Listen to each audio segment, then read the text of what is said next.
Perhaps the oldest question in gaming history is, do graphics matter? Are you able to actually have more fun or a better experience when the visual fidelity is increased? I've been pondering this question this morning specifically because I've been glancing at this original Nintendo Power Strategy Guide for Final Fantasy I.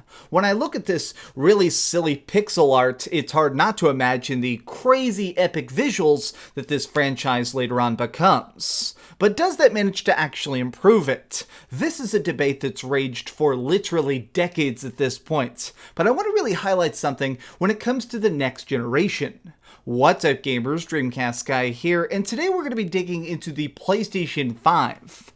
There's this really cool article that I read last night that I find incredibly well done. It's actually done by a journalist that's a buddy of mine, and it's over at Lords of Gaming. And what he did is, he is a freaking mastermind when it comes to just raw, actual technical specifications, GPUs, horsepower, and energy consumption. And he basically decided to go through and read a lot of the public hints and stuff that Sony's been dropping about the next generation. Now, I want to be very clear, I think that the next generation is going to be very, very similar to what we have now. The PlayStation 5 versus the PlayStation 4 or even the PlayStation 3 is not going to be a monumental leap. This is not going to be a huge, absolute monumental change. But I think part of this is because we have had a little bit of upgrade degradation. What I mean by that is, each generation, things manage to look better,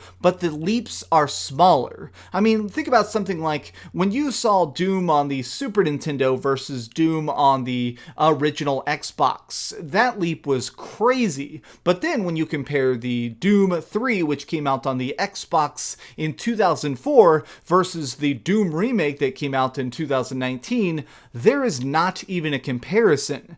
What's interesting to me is that these leaps, while getting smaller and more incremental, I think that they're improving other aspects of gaming that, if anything, actually make the experiences better in the long run. So let's start to get into the tech real quick, which is that all the way back in May, Sony started doing their first public announcements about the PlayStation 5, which they're still just calling the next generation of PlayStation. But something they said is that it's all going to be based on AMD Navi tech. Now, the reason this is important, even if you don't understand this kind of stuff like myself, is that it sounds like from a lot of their specifications, they're trying to go for efficiency. They're trying to make it where not only is the hardware better and stronger, but additionally, it will just work better. Now, throughout a lot of this notes that are actually written in this article here that I'll have linked down below, the writer talks a lot about how not only is this a good sign, it's interesting. They're clearly using a lot of customized tech,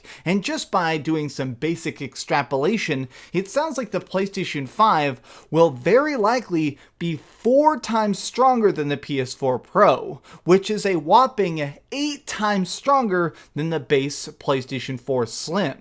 This is a huge leap that is just crazy. But what's great is that if you actually look at a lot of the speculation and stuff, it seems like this won't be consuming a huge amount of power. This isn't going to run up your power bill. It's not going to be overheating your office or anything like that. Instead, I think what's going on is Sony is trying to make it where their stuff just works better. Where when they're actually going into the next generation, they're going to be trying to work a lot more efficiently to give us the best experiences. And what really kind of gets me excited about that is that my fantasy right now is that this will create a different style of gaming experience in the next generation. So let me just make an analogy real quick involving Borderlands, because obviously just a bit ago I actually was lucky enough to play a bunch of Borderlands 3. And while I was sitting down with the game, I was very, very enamored by just how fun it was and how good the gunplay was. But additionally, it was a little bit difficult not to really kind of be taken aback by how this looks so similar to the previous games. I mean, obviously, I'm a pretty big Borderlands fan. You can play these games now on PlayStation 3, PC, 360, Xbox One, and PlayStation 4. But what's kind of unique is that there is not a huge graphical difference between Borderlands 1 versus Borderlands 3. Even though these came out like a decade apart, they are very fundamentally the same experience. Now, what I think is important here is that even though we now have some pretty concrete evidence that the PlayStation 5 is going to be 4 times stronger than the PS4 Pro, this is going to do more than just increase the resolution. I think that what's about to happen is actually going to be a very, very substantial change in other departments. There's been a lot of tech people that have been doing these really interesting deep dives where they've been explaining that they have to make a lot of sacrifices when creating these experiences. Like almost every single object you see in video games, only the front exists. If you've ever been able to glitch outside a map, you'll notice that the sidewalks of GTA 5 are actually see-through. They're basically glass. Or there's also things where certain pixels just can't be rendered properly, so you end up having those really weird stretchy glitches where it's trying to render something flat like a singular piece of dirt or a blade of grass, and it basically explodes on your screen. And it's because right now they're having to use tricks a lot in a lot of these games. I mean, they're having to basically try and basically deceive you into thinking that things look better than they actually are, because making the full visual reality is currently just not possible. What I actually think is going to happen in the next generation is going to be improvements like that.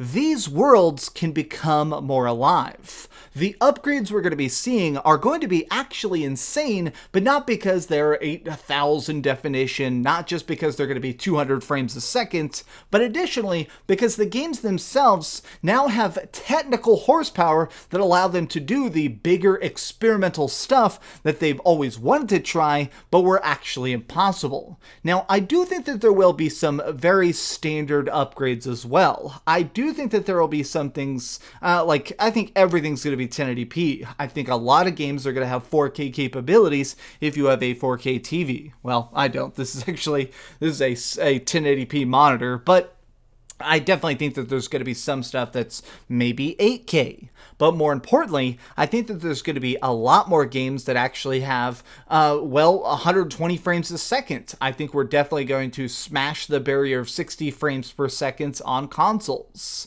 This is something that's existed for years and years and years on PCs. I have friends who play games at 200 frames a second and just absolutely bonkers numbers like that. But we've been held back because a lot of these experiences have been cross-generational for the last few years, even if you didn't realize it.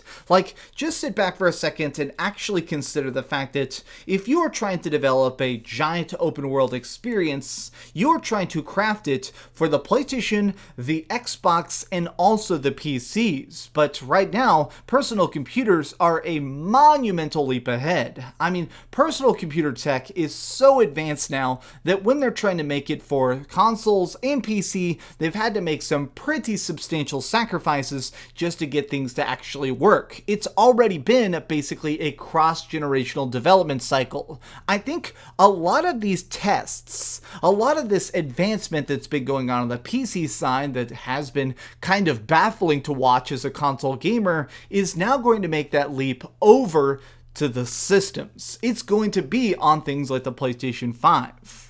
It's pretty obvious right now that the next generation is going to have some massive teraflops under the hood, some real good efficiency in its power output. But I think that what's going to end up happening is you're not going to see as many of those side-by-side comparison videos. There's not going to be, hey, this is what Uncharted 4 looks like versus what Uncharted 5 looks like. I think that what's going to end up happening is people are going to really very much shift the discussion to be more centered on the idea of the experience again. Which games are the most fun? Which story managed to get us the most involved? Which facial animations in things like The Last of Us 3 really managed to invest us the most in the world around us? Now, obviously in this video, I've just been comparing things like screenshots and theoretical benchmarks, but I think it still paints the picture that the leaps are getting smaller, but I think that this may be one of the most important leaps in the last 15 years.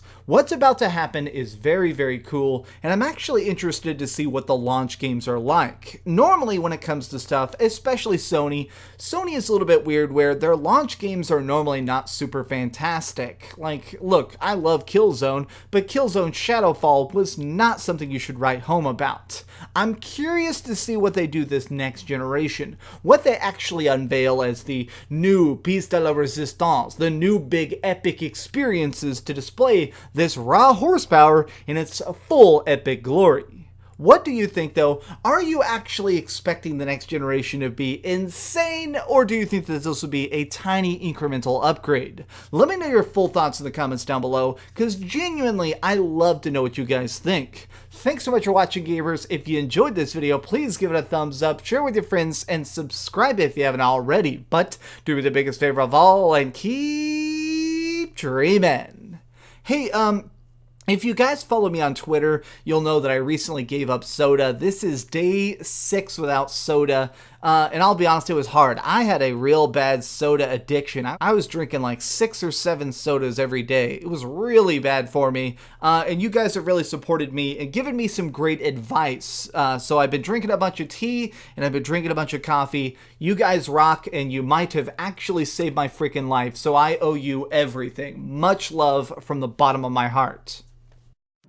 Thanks so much for watching that video. If you want to see something else, you can always click this link to see what I put up last, or, subscribe and see what's coming up next. Also, I promise that whatever I do, it'll try not to suck.